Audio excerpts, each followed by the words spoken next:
Assalamualaikum warahmatullahi wabarakatuh. Waalaikumsalam Waalaikumsalam warahmatullahi warahmatullahi wabarakatuh. wabarakatuh. Selamat sore. Sore. Sore. Alhamdulillah. Kami panjatkan puji syukur kepada Tuhan Yang Maha Esa yang telah memberikan kami kesempatan untuk membuat video ini. Selawat beserta salam kita junjungan kepada Nabi besar kita, Nabi Muhammad SAW, yang telah mengantarkan kita dari zaman jahiliyah menuju zaman yang penuh dengan teknologi ini. Baiklah, kami di sini dari kelompok 8 tentang teknik Neuro-Linguistic Programming atau yang biasa dikenal dengan NLP. Di sini kami akan membuat tentang langkah-langkah dari teknik tersebut. Yang pertama adalah panduan penggunaan dari teknik NLP yang akan dijelaskan oleh Saudari Feli Epniarni Rizky dan Saudara Denny Apandi. Kepada mereka berdua, saya persilakan. Oke, langsung saja. Di sini saya Feli Epniarni Rizky ingin menjelaskan terkait materi tentang panduan dalam penggunaan salah satu teknik Neuro-Linguistic Programming. Nah, sebelumnya di sini saya ingin mengingatkan kembali kepada teman-teman bahwa Neuro-Linguistic Programming atau NLP adalah sebuah pendekatan komunikasi, pengembangan pribadi, dan psikoterapi yang diciptakan oleh Richard Bandler dan John Grinder di California, USA pada tahun 1970-an. Penciptanya mengklaim adanya hubungan antara proses neurologi atau neuro, bahasa atau linguistik, dan pola perilaku yang dipelajari melalui pengalaman atau programming, dan bahwa hal tersebut dapat diubah untuk mencapai tujuan tertentu dalam kehidupan. Bandler dan Greenler mengklaim bahwa keterampilan seseorang dapat dimodel menggunakan metodologi NLP. Kemudian, keterampilan tersebut dapat dimiliki oleh siapa saja.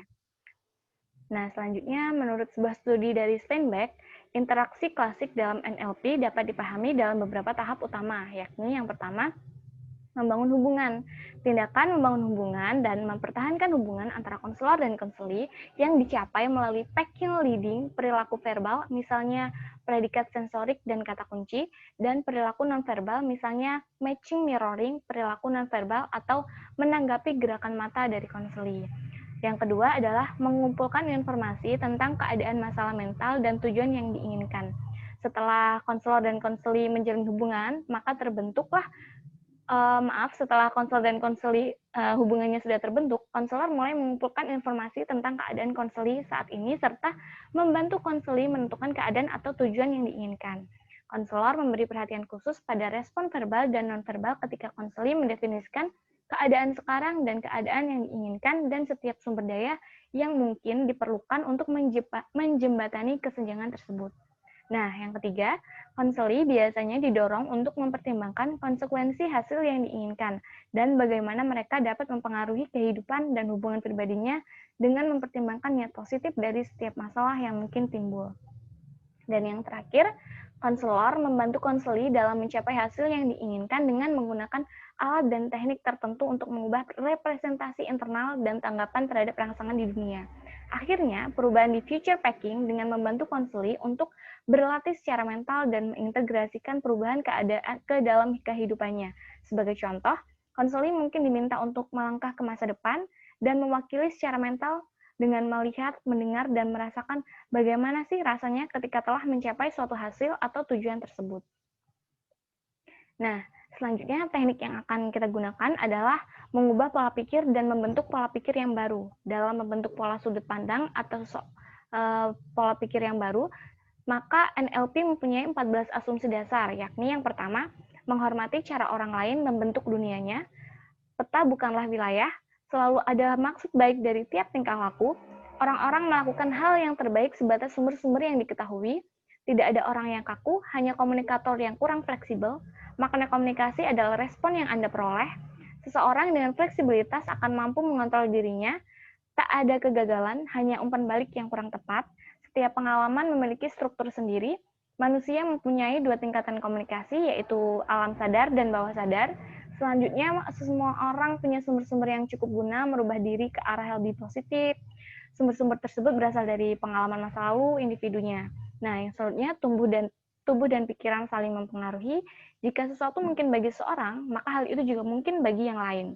Dan yang terakhir, saya bertanggung jawab tentang pemikiran saya, oleh karena itu saya bertanggung jawab akan hasil yang saya peroleh. Nah, jika 14 asumsi dasar tadi dapat ditanamkan atau diterapkan oleh individu yang sedang berkonseli, maka mungkin dirinya akan memperoleh sebuah pemikiran atau pola pikir yang baru. Selanjutnya kepada Denny untuk melanjutkan penjelasan dari panduan operasional dari pelaksanaan NLP ini, dipersilakan. Baiklah, terima kasih pada Saudari Feli. Sebelumnya saya ingin menanyakan apakah suara saya dapat didengar ini? Jelas? Oke, baiklah. Di sini saya akan melanjutkan kepada penjelasan Saudari Feli bahwa seperti yang kita ketahui bahwa Saudari Feli menjelaskan bahwa konteksasi dari NLP ini adalah perubahan pola pikir baru atau pemrograman pola pikir yang baru. Nah, apakah pola pikir ini bisa berubah? Yang pasti jawabannya ya. Kerangka berpikir setiap orang sebenarnya berubah setiap hari. Setiap hari itu setiap orang menyerap informasi atau mempelajari, dan sedikit banyaknya ini mempengaruhi mindset seseorang. Yang menjadi pertanyaannya adalah ke arah manakah pola pikir itu berubah? Nah, jawabannya hanya ada dua, yaitu ke arah yang positif dan ke arah negatif. Pola pikir yang positif dalam NLP ini disebut dengan reformatif, mindset reformatif. Sedangkan yang negatif itu disebut dengan deformatif. Perubahan pola pikir ini tidak berarti bahwa perubahan itu selalu dapat dilihat dengan mata. Kadang perubahan pola pikir ini dapat dilihat orang lain, tetapi perubahan itu juga bisa dirasakan oleh orang yang mengalami perubahan itu sendiri. Ia menyadari bahwa adanya perubahan dalam kerangka berpikirnya. Misalnya nih, salah satu contoh perubahan yang positif. Ada seseorang yang tadinya sering mengkritik, sekarang frekuensi kritiknya berkurang atau nada kritiknya mulai berubah dari yang sarkastis menjadi sopan. Nah, selanjutnya itu perubahan yang deformatif adalah perubahan yang makin lama makin negatif. Ini seperti misal contohnya itu orang yang suka bicara, makin hari ia hanya bisa bicara saja. Ia tidak menjalankan prinsip wall the talk. Orang yang tadinya senang berdebat, misalnya sekarang ia cenderung berdebat dengan emosi yang berlebihan. Nah, berikut ini adalah beberapa petunjuk menciptakan pola pikir baru yang lebih positif. Yang pertama itu ialah buatlah pola pikir senyata, sekonkret, dan sekomprehensif mungkin. Yang kedua itu berpikirlah secara tidak terbatas. Yang ketiga itu pastikan untuk menuliskannya dalam kalimat seolah-olah kamu sudah memiliki pola pikir tersebut. Yang keempat itu buatlah pola pikir tersebut bersifat emosional. Yang kelima, berhati-hatilah agar kamu menyatakan apa yang benar-benar kamu inginkan, bukan apa yang tidak kamu inginkan. Dan yang terakhir itu yang keenam, ciptakan sebuah gambaran tentang pola pikir yang kamu inginkan dan beradalah dalam gambaran pola pikir tersebut, bukan sekedar menjadi pengamat yang melihat pada gambaran pola pikir tersebut. Baiklah, itu saja penjelasan dari saya. Selanjutnya saya akan berikan kepada Harisa. Saudari Harisa, dipersilakan.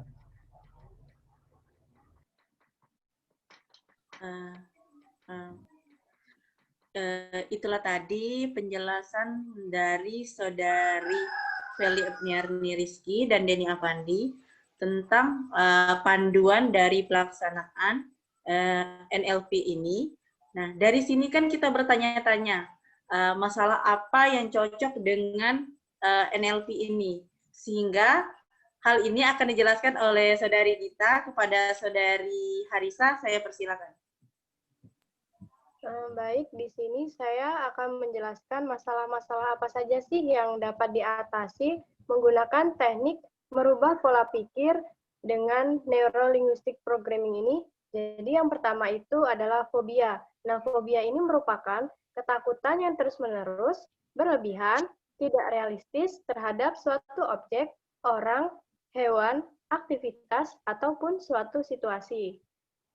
Nah, kondisi ini adalah salah satu jenis gangguan dari kecemasan. Contohnya itu adalah rasa takut terhadap kucing ataupun laba-laba, serta rasa takut yang berlebihan terhadap darah. Kemudian yang kedua ini depresi. Nah, depresi ini merupakan gangguan suasana hati yang ditandai dengan perasaan sedih yang mendalam dan rasa tidak peduli. Nah, seseorang dinyatakan depresi ini jika sudah 2 minggu merasa sedih, putus harapan, atau tidak berharga. Nah, contoh dari depresi ini seperti selalu merasa bersalah dan tidak berguna, kemudian suasana hati yang murung dan suram, kemudian kehilangan minat terhadap hobi, serta sering merasa lelah dan kurang berenergi. Kemudian yang ketiga ini adalah trauma. Nah, trauma ini merupakan gangguan pada jiwa yang timbul akibat peristiwa traumatik. Nah, peristiwa traumatik ini bisa sekali dialami, bertahan dalam jangka lama, atau berulang-ulang dialami oleh penderita. Nah, peristiwa tersebut mengalahkan individu untuk mengatasi dan mengintegrasikan ide-ide dan emosinya. Contohnya ini seperti korban bullying ataupun korban pelecehan seksual. Dan yang terakhir ini adalah masalah yaitu mudah baperan. Nah, di sini baper itu tuh merupakan singkatan dari bawa perasaan. Nah, istilah gaul baper ini merujuk pada seseorang yang memasukkan ke hati segala ucapan dan tindakan dari orang lain. Sekian dari penjelasan saya. Selanjutnya saya kembalikan kepada moderator. Terima kasih kepada Saudari Harisa tentang masalah-masalah yang bisa digunakan dalam NLP ini. Nah, dari masalah-masalah tersebut kan ada 3, ada fobia, ada terapi, dan ada yang terakhir itu adalah mudah baperan kayak gitu. Nah, pastinya kita tuh penasaran, apalagi orang-orang yang mengambil jurusan bimbingan dan konseling bertanya-tanya, gimana nih melaksanakan konseling atau konseling dengan menggunakan teknik NLP ini. Nah, untuk menjawab penasaran semuanya, kami di sini akan mempraktekkan tentang bagaimana menggunakan teknik NLP pada masalah yang telah diterangkan oleh Saudari Harisa. Nah, masalah yang akan kami bawa itu judulnya itu baperan kayak gitu. Nah, di sini tuh orang yang berperan tuh saya sendiri sebagai konseli dan teman saya Rika Dewi Lestari sebagai konselor.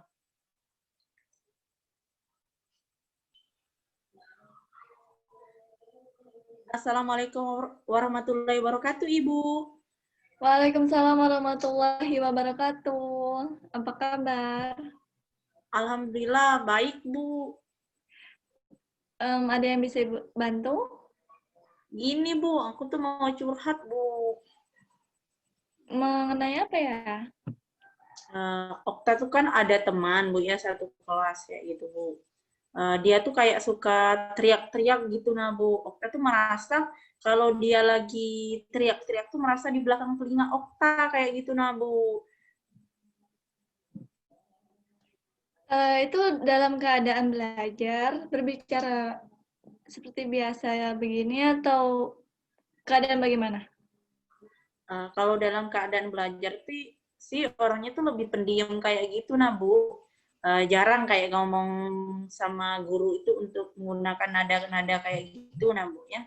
Tapi itu kalau misalnya nggak ada guru, misalnya jam istirahat, Bu, ya, dia manggil temennya kayak gitu, nah, Bu.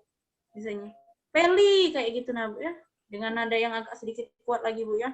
Padahal temennya tuh ada di sebelah dia kayak gitu, nah, Bu. Seisi kelas tuh kedengaran semua kayak gitu, nah, Bu. Kalau boleh Ibu tahu, teman kamu itu dari daerah mana? Kalau nggak salah, Bu, ya, yang saya ingat teman saya tuh dari daerah Komering, Bu. Oh, jadi begini ya, Okta. Ibu mau memberitahu bahwasannya di Indonesia itu banyak bermacam-macam suku, bahasa, dan karakter seseorang. Dan misalnya di Komering ini, itu daerah Komering kan dekat dengan sungai. Jadi orang-orang di sekitar sungai itu lebih dominan dengan nada atau intonasi berbicaranya lebih keras dari orang-orang yang misalnya di daerah dekat pegunungan atau di daerah-daerah dataran tinggi. Kalau boleh tahu, kamu sendiri dari daerah mana, Okta? Kalau Okta itu orang tuanya itu ada asli Jawa kayak gitu nah Bu. Cuma transmigrasi ke Palembang kayak gitu nah Bu.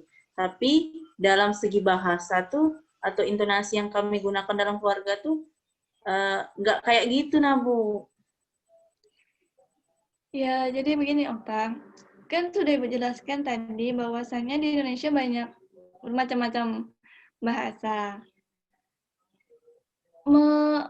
Memang berbeda dari bahasa Jawa yang sedikit lembut dengan daerah Komering yang bahasanya kasar atau intonasinya tinggi. Jadi untuk Okta sendiri, Okta harus bisa memahami teman-teman kamu bahwasanya setiap daerah itu memang berbeda-beda. Jadi kamu harus memahami teman-teman kamu. Misalnya ibu dari Medan. Ya, Bu. Atau ibu dari daerah yang dekat pantai. Bahasa ibu intonasi ibu tinggi misalnya. Manggil Okta, Okta. Misalnya begitu kan. Bu. Kita kan misalnya ibu dari Jawa. Okta, bisa kayak gitu kan. Tapi untuk daerah yang deket-deket situ, nggak bisa, yang biasanya keras, terus kamu ngomongnya lembut, pasti mereka nggak denger. Kayak memang udah terbiasa dengan cara berbicara yang dengan intonasi yang tinggi itu. Jadi setiap orang tuh memiliki budaya yang masing-masing, Bu ya. Iya, Jadi benar kita, sekali, Pak. ya. Jadi kita tuh harus saling memahami kayak gitu, Bu. Iya.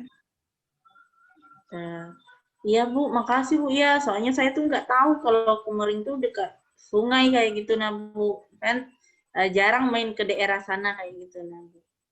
Iya, Kak. Sama-sama. Terima kasih, Bu ya. Sepertinya saya tuh sudah memahami, Bu ya. Kalau boleh saya permisi, Bu ya. Iya, Kak. Silakan. Ya, terima kasih, Bu. Assalamualaikum. Waalaikumsalam.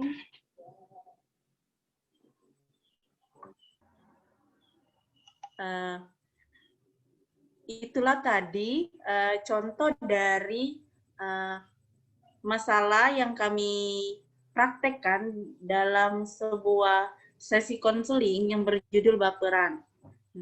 Dari panduan masalah yang digunakan dalam NLP ini serta contoh dari penggunaannya tersebut, kami telah merangkum bahwa Neuro Linguistic Programming ini, seperti kita ketahui adalah neuro yang artinya saraf, dan linguistik artinya bahasa, dan programming adalah program. Di mana NLP ini bertujuan untuk mengubah pola pikir seseorang. Di mana dari contoh tadi kita lihat bahwa orang yang sebelumnya tidak menyukai orang lain karena adanya perbedaan intonasi bahasa, melalui sesi konseling menggunakan terapi NLP ini, dia bisa mengerti bahwa dari pola pikir yang ia asumsikan itu salah kayak gitu. Nah, dan kami dari kelompok 8 Neuro Linguistic Programming mengucapkan terima kasih kepada rekan-rekan semua, dan semoga video yang telah kami buat ini bermanfaat bagi orang lain. Dan jika ada salah, kami mohon maaf karena kami semuanya di sini masih proses belajar dan belum profesional secara keseluruhan. Sebelumnya, saya izin menyebutkan nama kelompok. Saya sendiri moderator bernama Okta Malinda. Teman saya selanjutnya Feli Epniarni Rizky, Rika Dwi Lestari, Harisa Melinia, dan Saudara Denny Apandi. Kami semua dari Bimbingan dan Konseling, Fakultas Keguruan dan Ilmu Pendidikan, Universitas Sriwijaya.